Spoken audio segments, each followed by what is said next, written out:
And stop by the red carpet, stop by the photo booth. I did that already. And for sure, check out the vendors on both floors. Anybody been shopping yet? Okay, I know. Get your massage. Connect, again, the speakers and guests. Complete and turn in, again, your conference evaluation form at the registration table before the end of the day. Real important as we look at next year. And then the other thing, come back on Sunday. There is a concert at 3:30 p.m.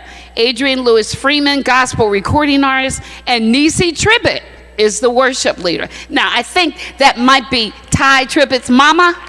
Okay, all right, okay. Don't forget to take pictures and post on social media.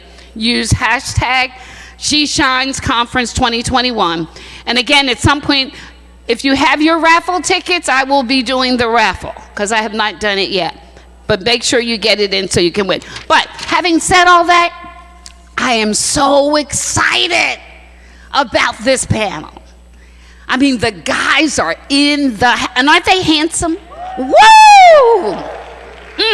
Okay, so what we're going to do, I'm going to hand it over to Dr. Marquita, who did such an awesome job at the last panel. Amen? All right, along with Samantha. So they are going to do, come on now, let's hear for both of them. Amen? We don't want any stress here in the house, okay? So again, we're excited to participate today, but I'm going to give it directly over to her to just play it forward. All right? Yes. Thank you so much, Dr. Marquita. Thank you so much. Woo! I am excited as well. Can you hear the excitement in my voice? So as was said, I am Dr. Marquita. I am a psychologist here in the Philadelphia region.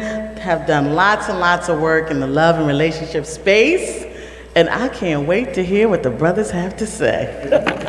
So before we get started, I am going to ask my co-host, Samantha Granum, to introduce herself. And then, gentlemen, I'd like for you to introduce yourselves, say a little something brief about yourself, and I'm interested in hearing your status, meaning whether you're married or single, because we'd like the audience to know the perspective that you're coming from. So, Samantha?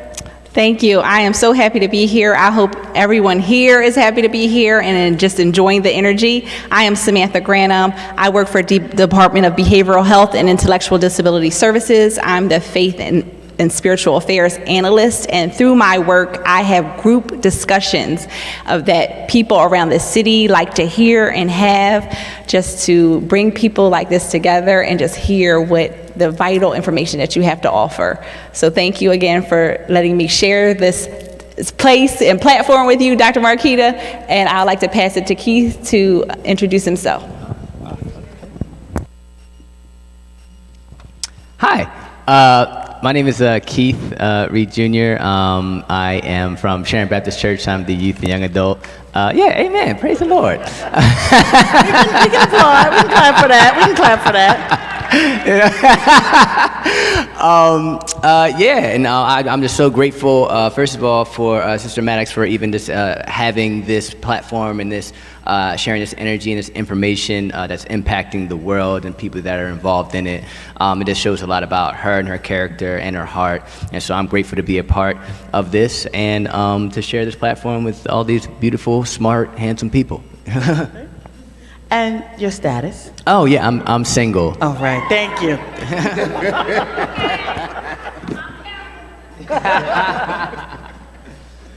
Good afternoon, everyone. My name is Donovan West, and I am excited to be here in this space to celebrate sisters, to celebrate Robin Maddox, and successfully putting together an amazing event during a COVID period, right? COVID hits us, and she doubled down in terms of the resources, so salute to you, sister, on that. Salute to you. I have a company, it's called Culturally Congruent Solutions, and another one called Black Business Accelerator. And I'm also a relationship coach. I've done some stuff in that space for over the years, and I'm excited to be here. Oh, I'm single. I didn't even get a chance to ask. All right. Good afternoon, everyone.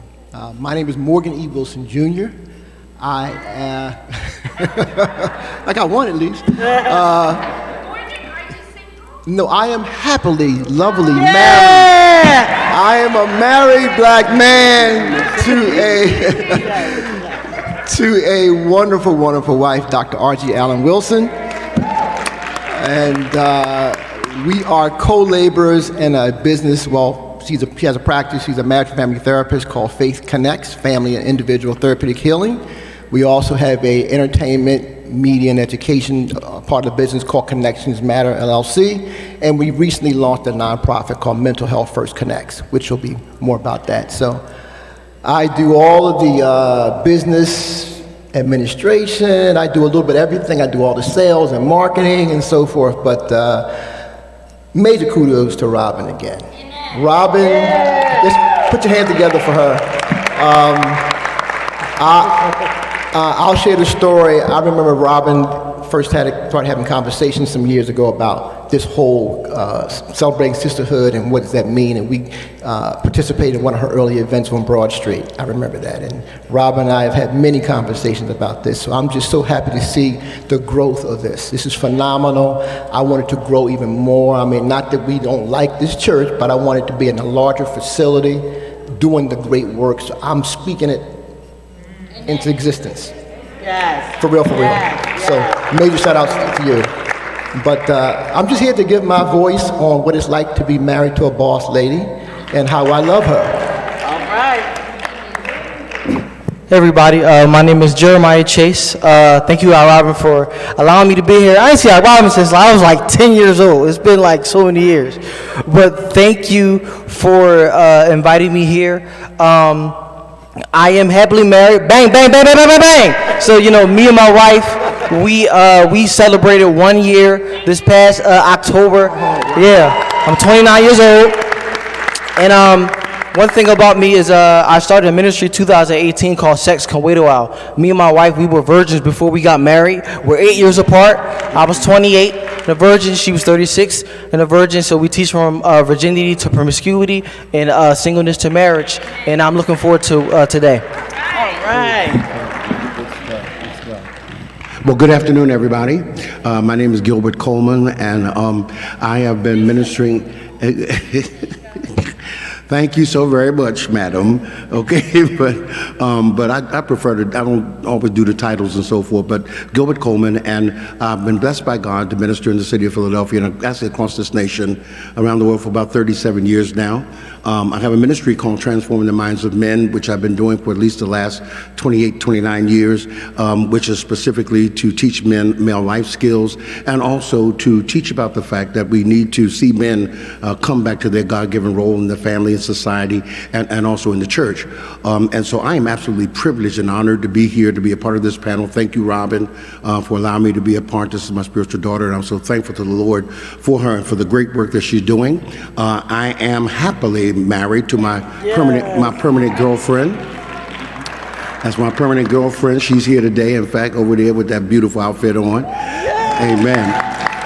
And by the grace of God that we see November the 29th, we'll be married for 35 years. Wow. Amen to that. Excellent, excellent. So, sisters, we have an all-star panel assembled for you.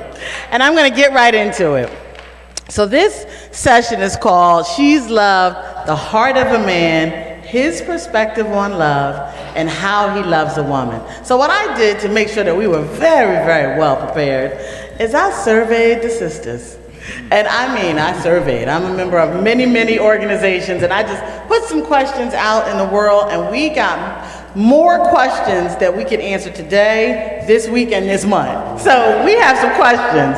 And you actually touched on the first one. You talked about restoring men in their roles. So the roles in relationships have really, really changed. In what people would consider a non-traditional way. As I grew up in a household where my father was the head of the house. He got the big piece of chicken. When daddy started talking, everybody was quiet, and he led our family. And as I am having conversations with, I'm single, having conversations with my colleagues, my counterparts, independent women who are single, there's an idea about things being more egalitarian. And so I wanted to know what you think about the role of a man in a relationship? Well, of course, for me, the Bible is always my foundation.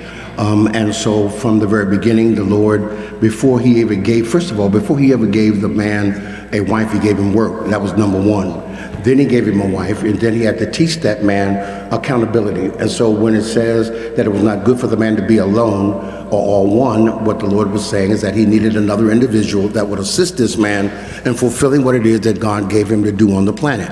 And then the next thing he tells him to do is start naming animals. So he had to create a accountability factor or responsibility in that man for the woman he was getting ready to bring into his life. There is no doubt that the man and the woman must be able to serve each other, because the word says also submitting yourselves one to another in the fear of God. So therefore it doesn't mean that the man has some sort of, dictatorial type rights within the household. However, God has said, though, that this man is supposed to be the priest of his home. He is supposed to be the leader. He is supposed to be able to help that woman and help his children, be able to come into the knowledge of Christ. He's supposed to be the reflection or the image of God in his household, and therefore those in his household should be able to reflect what it is that he also is reflecting. All right, no doubt. Come on now, Amen. Bishop. And so when I'm gonna say this real quick. So therefore, in the 1700s is when we saw a change take place, because initially, before the 1700s, most of the men were farmers and they were always out in the fields. The women were working the home, that sort of thing, and then the man would come in after having worked, and then they have dinner together, that kind of thing. After the 1700s, the man was then taken off the farm and he was taken into industry and working in the factories and so forth. When that happened, the women were now left to take care of the children alone. And so that created also an independency in these women, because of the fact that they're doing basically everything on their own now, with the man being outside of the household. And so that is the reason why we have the society and the culture that we have right now, is because of the fact that many women came to the point to where they felt like, I don't need a man no more because I can take care of things by myself. That is not the way it's supposed to work, because we're supposed to be able to work together as a team, as partners. A woman is a co-equal partner along with a man. I'm gonna say it again, she's a co-equal partner along with that man. All right. Okay? That's the way that it's supposed to go. And once we come to that understanding, I feel that we'll have a much better flow in the way our households are reared. All right, thank you. Jeremiah? I think Bishop Coleman did an excellent job answering that question. I think that we need to go back to the point where just describing to young men and older men, because there are a lot of older men who are lost, still have answers, still have questions. Frederick Douglass quoted, he said, it's easier to strengthen young children than it is to repair a broken man, right? So, my thing is this, a lot of people, they take that and they run with it, but my thing is this too. I would say, okay, what about repairing the broken man? If we repair broken men, then we have more help strengthening more children. Wouldn't that make sense? So a lot of times we live in a society where we forget about the broken man. We want to deal, like, we'll be so quick to pour in into the child asking for money at the gas station, but ignore the 50-year-old. Yeah. What if we repaired him? That's good. That's good. And that's all I have to say. Thank you. Thank you. Morgan? So, here we go. All right. So in my, thoughts around this session, She's Loved, Robin and I and Donovan had a promotional piece that we did around that. And so my perspective is, how do I stay in my kingdomhood, if you will, and wear my crown, being married to a successful, powerful black woman, and she wears her crown as a queen? How do I balance the two? So Bishop made a point about manhood and the role of a man in the household, but I guess I got a little bit of a pushback.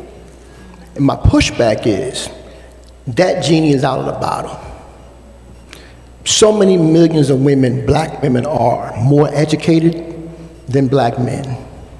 They're working powerful jobs, earning money, and sometimes out-earning the black man.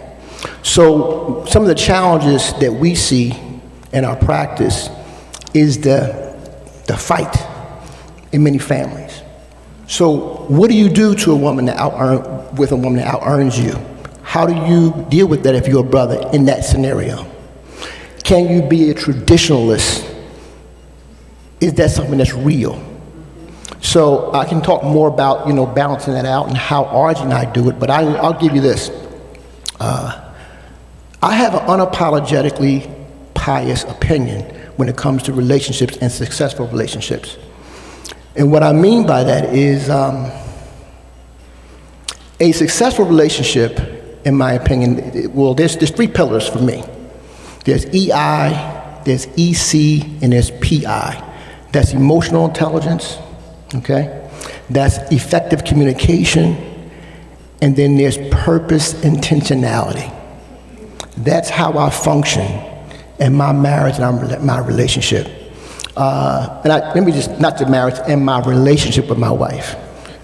That's how I function. That's the pillars in terms of how I operate. So we can get deeper, and I know you have more questions about this, and I put some thought behind this, because Archie and I, we do engagements prior to the pandemic as couples, and I share a lot of things, so it gets more complex in the narrative and how we balance it all out, but it's a challenge, especially amongst our people. And there's a couple of books that I want to share with the audience that I think should be required reading, and how do we repair the black family. So Thank you, Morgan. And you actually go into the next question. So I'm going to give the next question to you, Donovan. And it's in this same area. We got a question that was examining whether or not it's a myth that men are intimidated by independent, intelligent women. Can you speak to that, Donovan West? Yeah, absolutely. Intimidation. Is it true? Is it a myth? Is it true? It's a myth on some levels. Let me tell you why. Intimidation is, on the basic level, is fear. I fear something, as opposed to I don't want to deal with something. There's a difference. So in certain instances, you may deal with a man who actually is just like, you know what?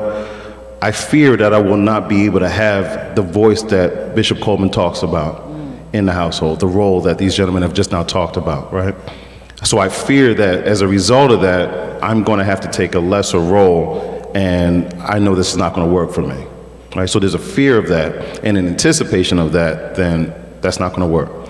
Then you have someone who is really like thoroughly intimidated in terms of you're stronger, you're smarter, you are going to control me. There's a difference, right? I can walk into a space and I'm in control. I got this, I know this, but I'm just not being respected. And then there's, no, you're actually going to control me. So it's 2 different mindsets there. But this goes back to the role again, right? And it's a real simple thing. We talk about it, and there was some historical context just now provided in terms of where the split happened around the 1700s, and that's all extremely accurate, and the split continues to this day. The number one thing we have to think about is that as we look at the roles, we need to define what those roles are. As we come into a relationship, we need to have a conversation, a very detailed, forensic level, explicit conversation about those roles and the context for it, because ultimately, I could feel intimidated by way of listening and saying, you know what, this is going to be a whole lot of work, I'm out. For that reason, I'm not going to, like Shark Tank, right? I'm sorry. So I think to another extent, you have to ask another question. It's a real simple but profound question. And if I'm in a relationship with you, I'm going to ask a simple question. Do I have your permission? Let that marinate. Do I have your permission? If I have your permission, then we can continue this dialogue. But if you're focused on all the things and blah, blah, blah, there's a thing in business process reengineering in terms of innovation and modifying so that you can stay ahead of the curve. You want to make sure that you don't get into this dominant logic. The dominant logic is the things that you did before is what you're committed to. And so to some extent, you're just going to be a dinosaur at some point, right? Shout out to Blockbuster, Radio Shack, y'all get it, right? In this situation, you got to say, well, what am I going to do different? How can I do something different? But I need your permission, because it is 2021, about to be 22. You may earn more than me. You may have had 20 years experience. As a matter of fact, let's think generationally, because since 1700, maybe there wasn't someone that looks like me, acts like me, has a plan like me, ready to move like me, that's in a space in front of you before. So I'm just going to ask you the simple question. Do I have your permission? All right.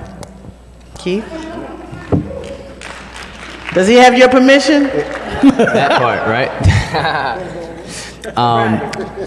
Yeah, bro, like, first of all, that was amazing. And the thing, some of the things that, two words that really popped out while I'm listening to these gentlemen is, number one, since the question was about intimidation.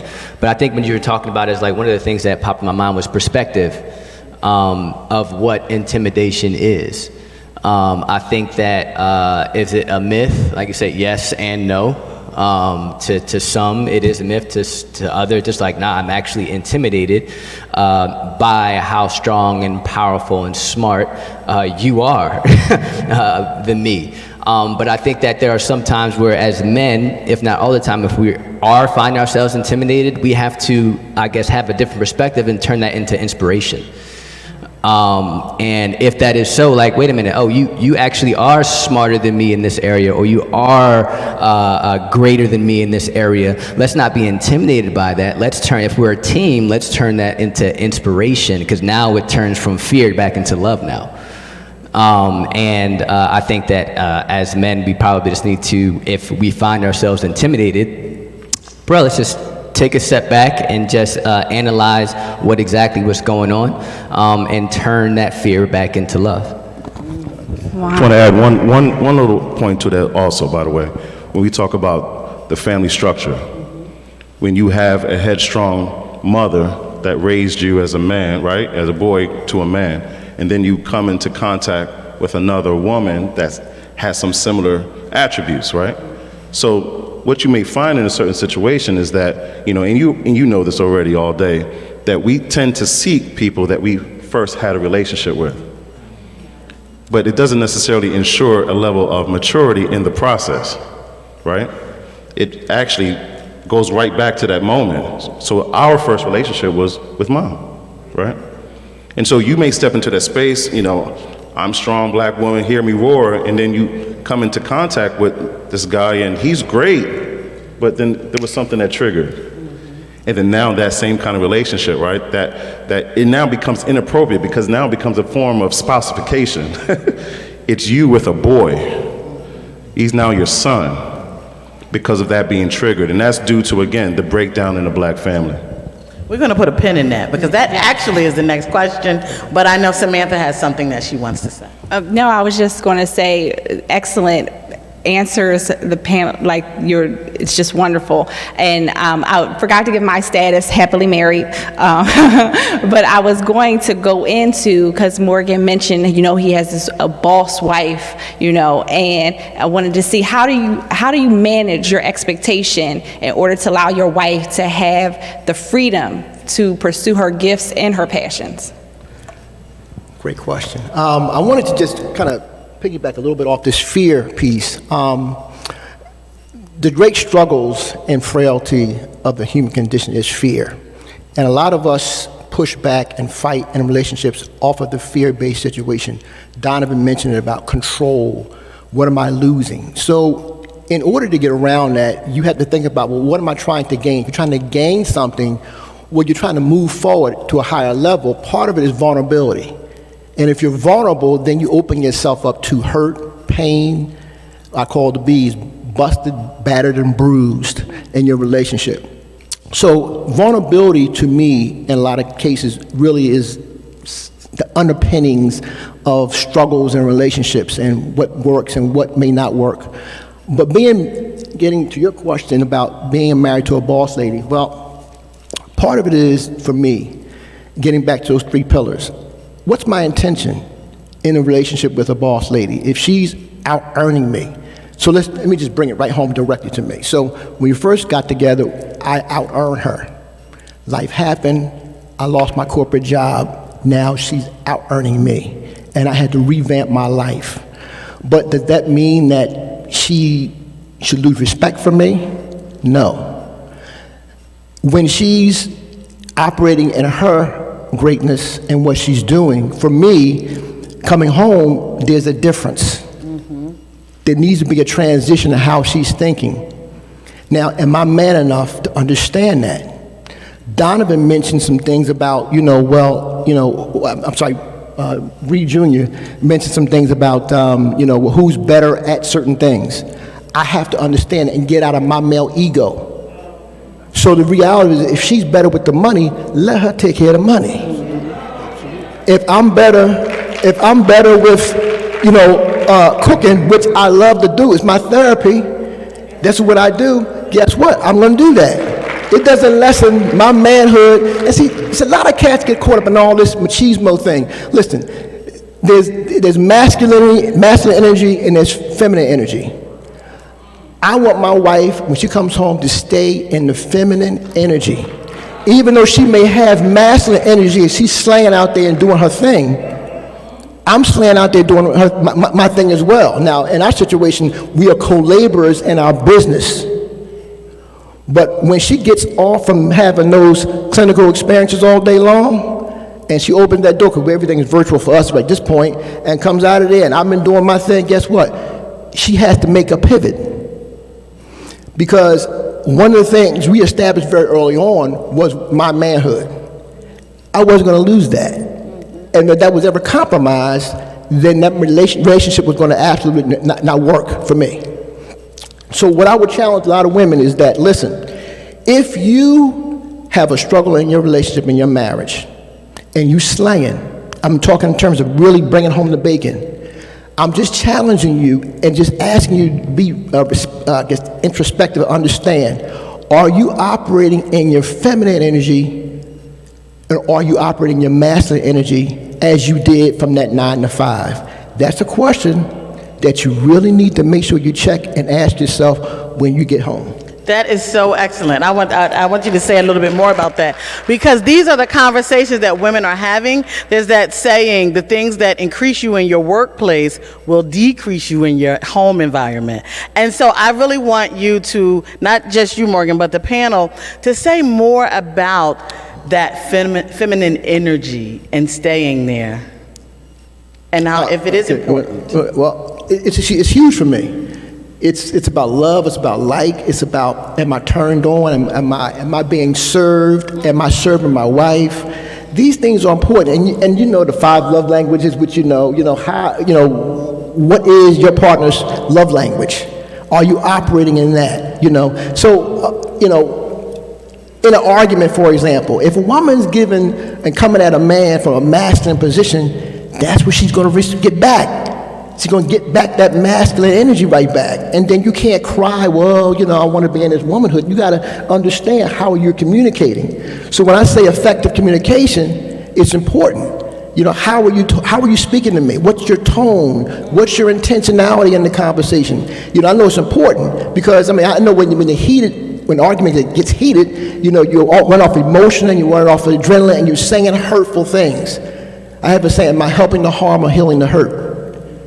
I want to stay in the healing the hurt that was not intentional necessarily. But I might have said some words and done some things that were harmful. So how do I stay in repairing it? Stay in that position. And what was my intentions? I hope that answers the question and leads in. Yeah, Bishop? One of the things that I found also is that many men are emotionally inhibited.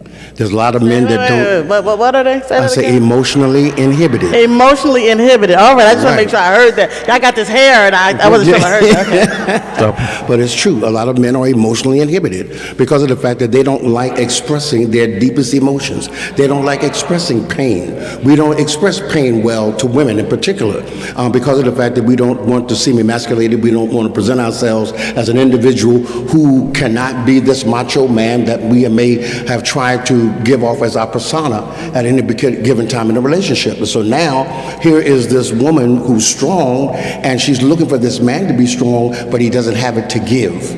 And where many women are looking for this great man, but as my brother said a moment ago, what they end up marrying is a boy.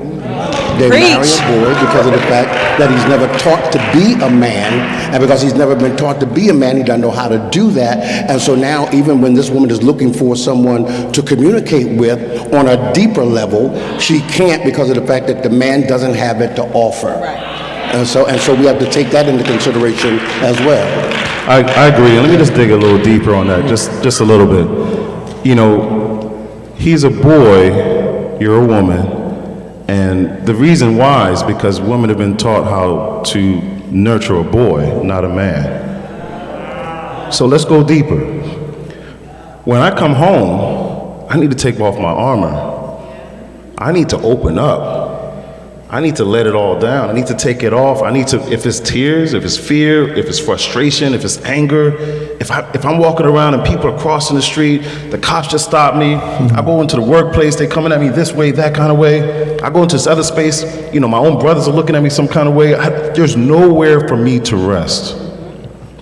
I don't have a place to rest. And I come home and I'm sitting there and you can hear it in my voice, and I gotta get it together because she needs me to be X, Y, and Z. But when do I get to take off my armor? So men can't express because in many ways also the environment that is necessary, right, to cultivate an environment where you can cry, you can be emotionally just all over the place. It doesn't exist. In society, there isn't a thing where you're taught how to embrace that when a man breaks down. Now you may say, well, I gave him my shoulder, I told him, hey, it's gonna be okay, and no. I'm talking about open up. And so to the point where he can sob on your lap, and tomorrow he's still got some more to do, because he's going through some things. So I think that's something that we need to talk about, because yes, absolutely, men having the tools to communicate effectively about where they are emotionally, and then also create that same kind of space for you, so that you, when you're having an issue, when you're having some challenges, they can do more than say, hey, that sounds messed up. They get on your nerves, babe, right? To go a little deeper, right? A lot deeper, and to create that kind of emotional space so that you're not going back to your sisterhood to fill in for where he needs to fill in. Because that's what's happening. There's nothing against sister circles and all that good stuff, but the truth of the matter, there's a lot of conversations happening there that need to be happening at home. Right?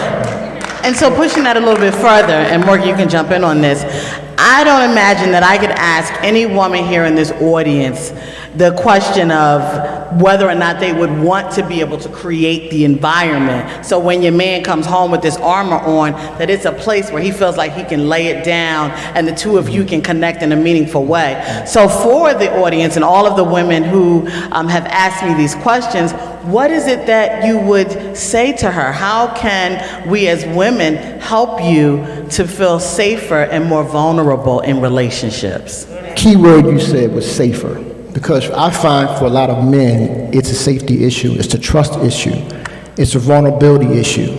Because in some instances, a man might have been wounded by a woman that he was open and vulnerable to. So now he doesn't feel comfortable laying down the armor and really, as Donovan said, greatly opening himself up fully to cry like a boy and be soothed by the woman he chose to marry and to love for the rest of his life. But she doesn't weaponize it later. In so many cases, cats are afraid to say some things because the trust has been broken. When they were vulnerable, it's now turned against them and used as a weapon when the next heated, hot argument takes place. So you wonder why the cat walks around with this burden, this heavy brick or backpack of emotions pent up. And we all know pressure busts pipes. And at some point, you either act in or act out. It's going to be an action that takes place. So the key thing is, what do you want to do? Do you want to create that safe space for your king, for your man? And I ask you another question. If you are a woman and you have a problem calling your man a king Jeremiah. Oh, thank you. He didn't drop the mic. I kind of like want to take it back because I feel like a lot of questions can be asked about like relationships and stuff like that, but I think that we always need to go back to like the blueprint and that root, in which people always encourage for years in relationships, but I don't think a lot of people have really discovered and knowing what that is. It starts with an F, and that's friendship. You know, and I feel like God always wanted to show us friendship. Was it David and Jacob? They were best friends. Jonathan and David, they were best friends. Some people assumed them to be gay. I said no. They were so tied. You know, they had a friendship, and I feel like if you understand that friendship with no lovey-dovey in the middle, no extra things happening, and a lot of times when doing these kind of things, I'll be like, all right, who's single, who's married, so I know how to say something to this particular person. Because it's like sometimes, you know, you got people who checking up cohabitation and you trying to figure it out. No, move out, and then we can figure this thing out. Let's see if we're supposed to be together anyway. Because I like how Don said ask for permission, right? And years ago, when I was because I didn't date my wife, I courted her, and we break down that difference. Can you tell the difference? Yeah. Courtship, just plain and simple. Courtship is the pursuit of marriage. The origin of a date is actually a night out with a prostitute. You guys can research it if you want, but the Bible backs up courtship. And I recently was telling our men, I said, look, you're planning to be a boyfriend, but you need to be planning for God's call. God called you to be a husband. Boyfriend and girlfriend were not biblical. Right? You're right, sir. It wasn't biblical. I also wanted to touch the intimidation part.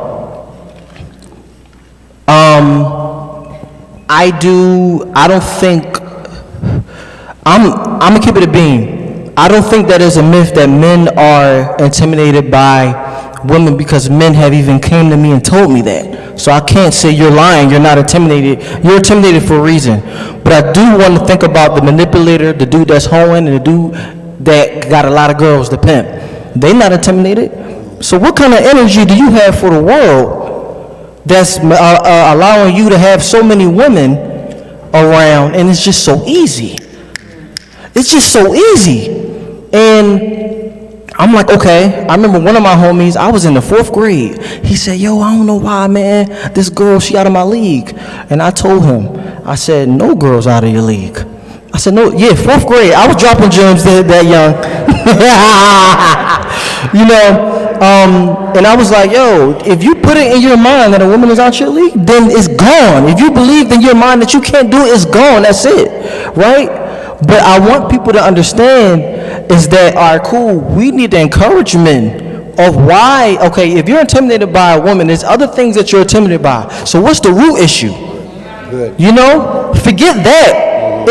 It's a bigger problem. If we fix the bigger problem, everything is cake. Good, sir. Thank you, Samantha. So we talked a bit about those early formative relationships and how they serve as a blueprint, if you will, in some cases, for the relationship that you have with yourself and yet certainly your relationships that you have with others.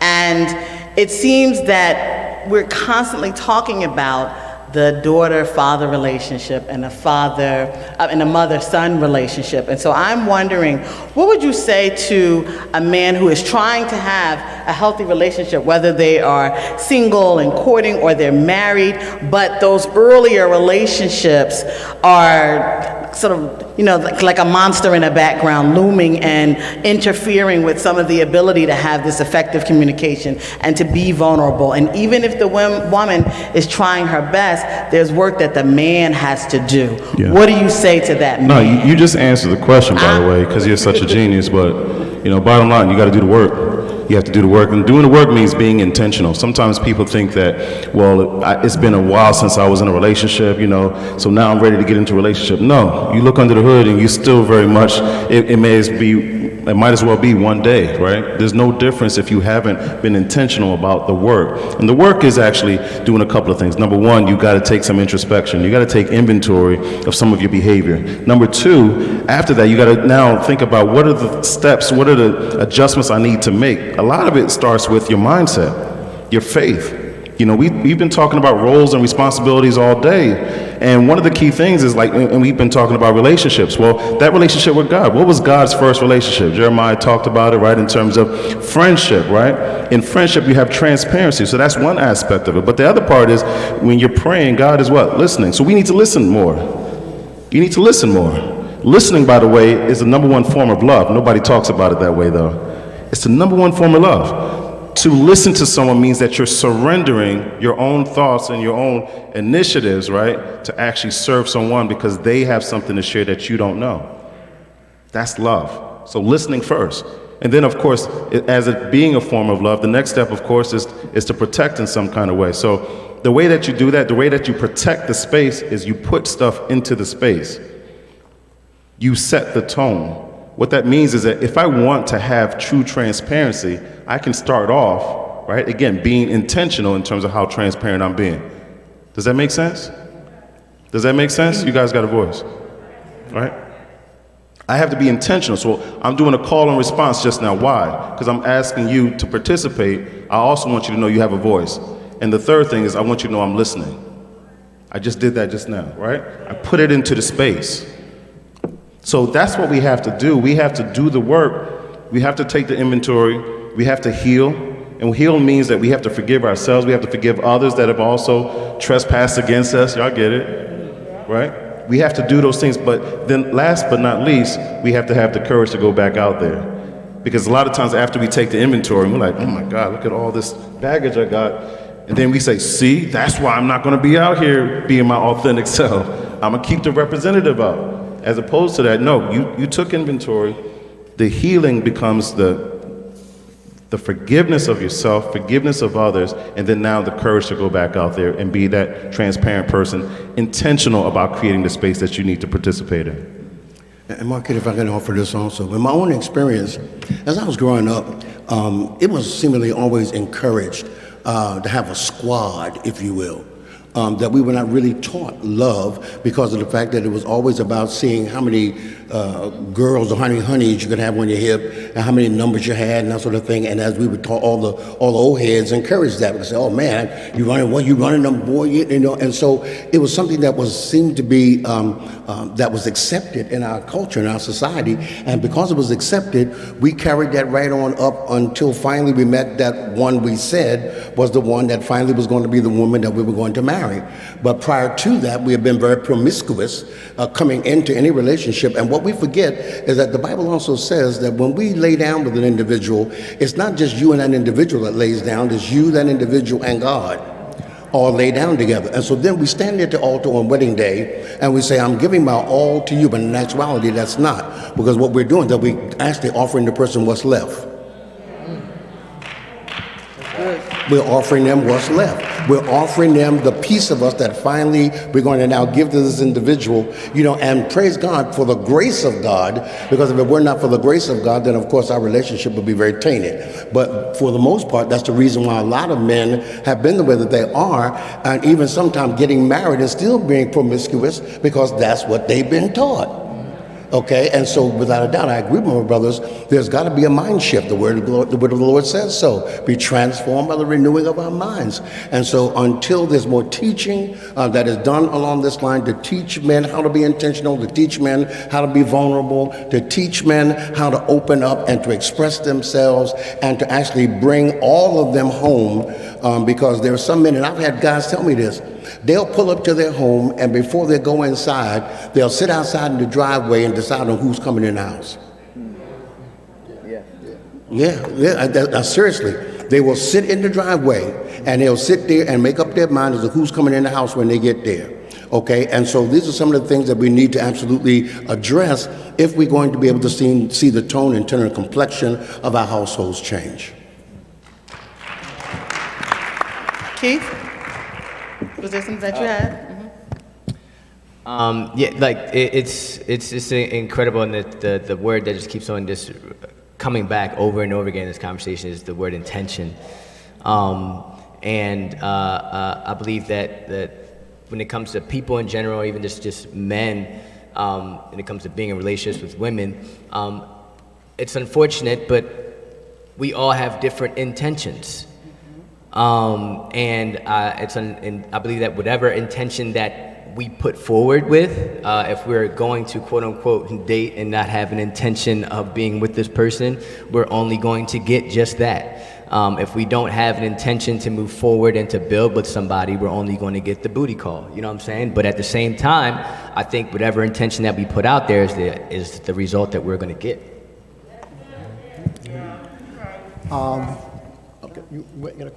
No, I was just going to say that's important, intention, transparency. Go on, Morgan. Well, that's another word. He hit on it, Reed Jr. hit on it, that intentionality. So that's why I said those three pillars for me were important. The EI, the EC, and the PI. The PI is purposed intentionality. Being intentional about how you plan to operate and function in your relationship or just your individualism. So we talked about there's truth, trust, transparency that leads to the transformational breakthrough. What are you trying to accomplish? How are you trying to develop as a man? Donovan hit on it. Are you doing the work individually to prepare yourself for the relationship? And then it's not just doing the work up front, but are you continually having that check-in throughout the relationship? Relationships evolve, things change. So who you married up front on day one may not be the same person in year 10. So the question is, can you continually do the work and have the muscle to prepare and do the things to change, to evolve, and to give her what she now needs that wasn't the same thing she needed when you married her 10, 15 years ago? You gotta be willing to do the work, and so many of us aren't willing to do the work. Thus, the marriage suffers.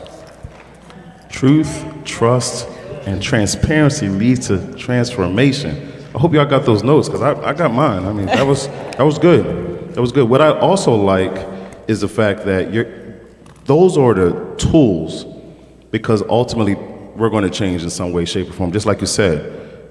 So if I love you, I love you.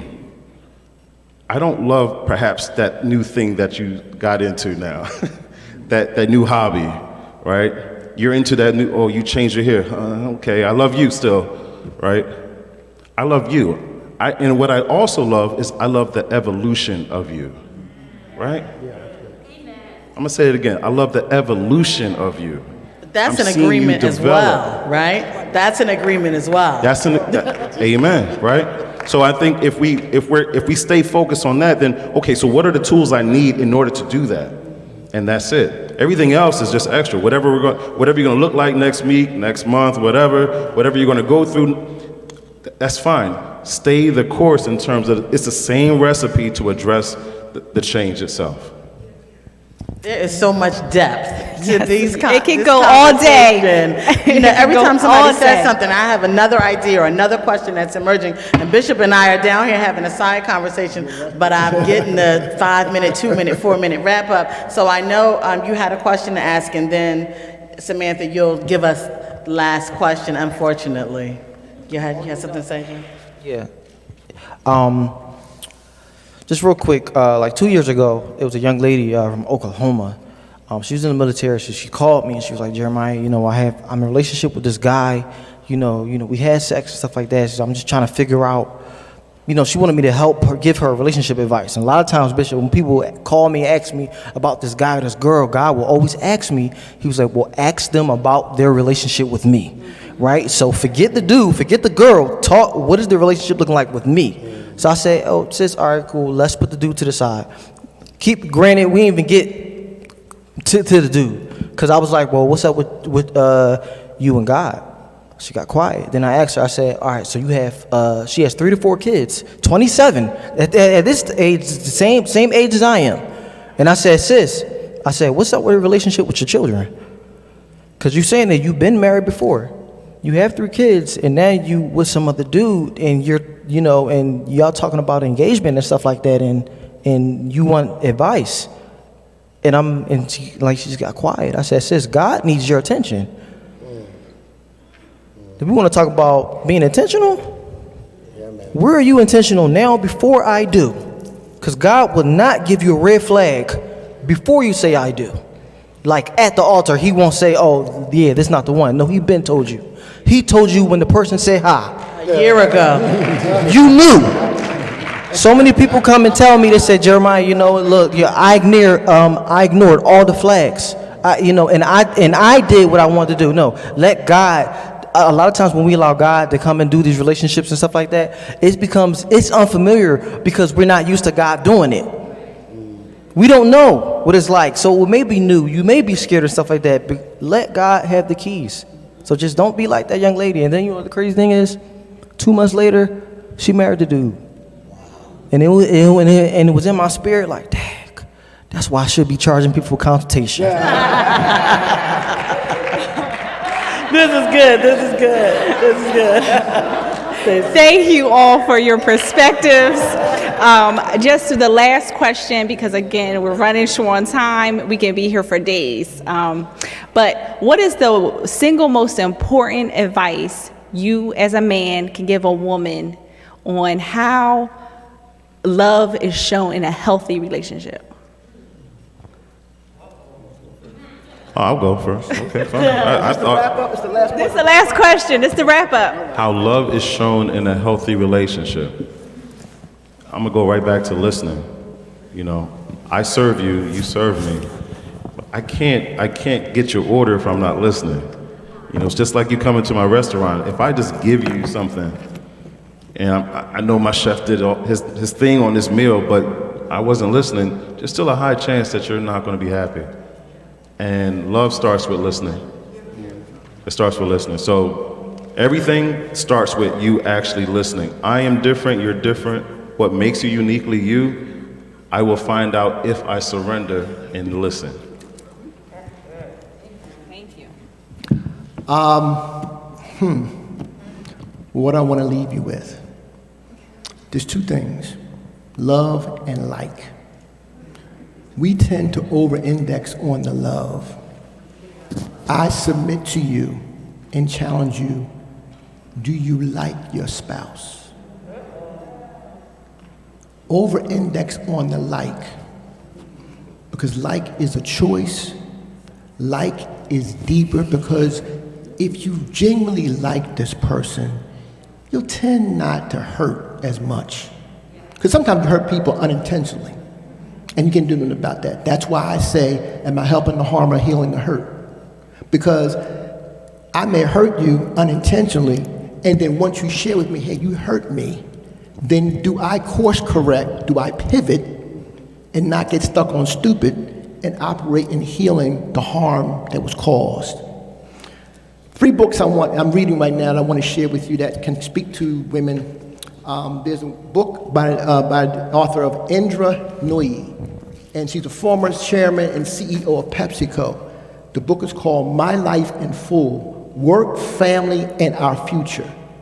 Get that book, trust me, it'll help you. There's another book that I'm reading.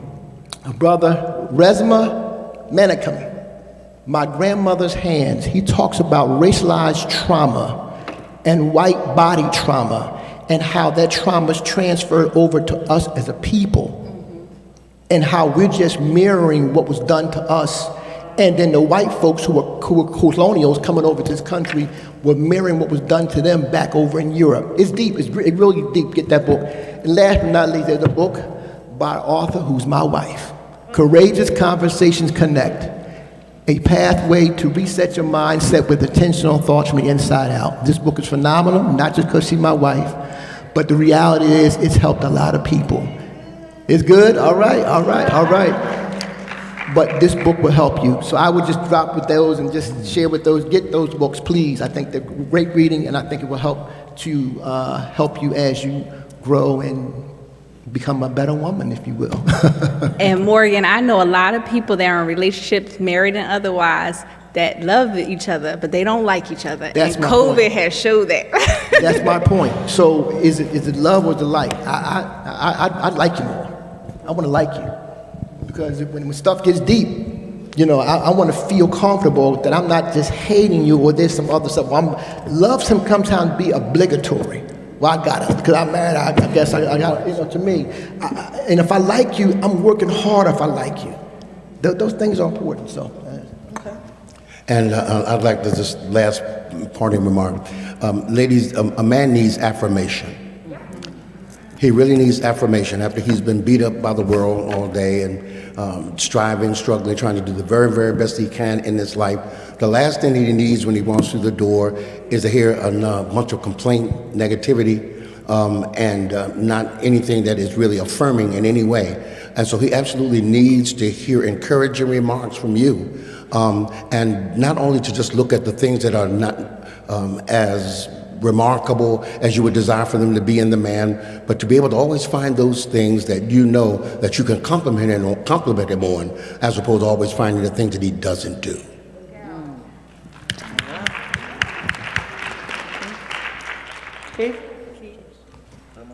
Yeah, Yeah, sure.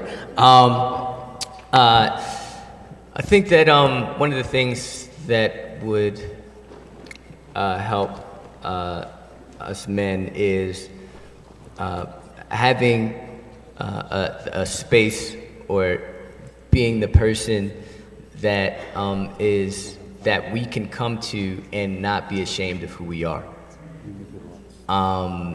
And not feel like we have to be somebody else when we come see you. I think that having that extra weight off of the shoulders will create an environment of transparency, trust, and what was the other one? Truth? Trust, transparency. Trust, transparency, yeah. The transformation. And that part, all that, yeah. But yeah, I think that's a big thing for sure. Thank you. the last question was again, I'm sorry, I heard you, I just need to hear it one more time. Sure. What is the single most important advice you could give to, as a man, you could give to a woman to have to be in a healthy relationship? Oh, okay. I'm sorry, it kind of came off the top, so. Okay. All right, so if the woman is single, continue to allow God to be first in your life and not that man. You don't want to idolize him. Idolize that God. And also I would say, because I know we mentioned love languages earlier, and love languages are great. I'm for them. They're awesome. But also I would say this too. After you discover your love language, learn to protect them too.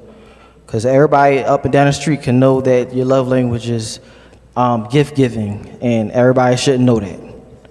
This Songs of Solomon, everybody up the street could know that your love language is gift giving, and everybody shouldn't know that. Songs of Solomon says, do not awaken love before it's time. Mm-hmm. So I want you guys to think about that. And married, I'm a newlywed, so it's things is popping, you know. You know what I mean? It's been great. Also, I learned that a lot of the advice we've been getting over the years, ever since I was younger, I learned that a lot of things were a lie too. And I learned that a lot of people came from a different place. They were coming from a certain place giving me advice. We gotta be mindful of that. But for a married person, just understand. So for example, my wife, she trusts me because she knows that I trust the Lord. Mm-hmm. We had to sow financially into people recently, and there was no rebuttal. There was no nothing, because I told her I had a conversation with the Lord, and she received that. So she trusts me because she knows that I trust the Lord, that I'm submitted to God. So if you don't believe that that person has a relationship with the Lord, encourage your husband to get a better relationship with the Lord, because then he can make better financial decisions, better 5-year plans. So what you're saying is she didn't say, well, God ain't tell me that, so we're not spending that money tonight. That she ain't say that. That's what we shouldn't be saying. Robin, clearly this needs a part 2 and a part 3 Yes, and yes, a part 4. yes. Because we had so many questions that we didn't get to. Questions about love language and the intentionality in the relationship and getting into common agreement with your partner. I mean, there's so many things that we really want to talk about, and even practical questions like the neediness. I put neediness, of a woman or of a man in a relationship, and what does that mean? So we definitely got to continue this on and on and on. But I just want to give a round of applause for these gentlemen.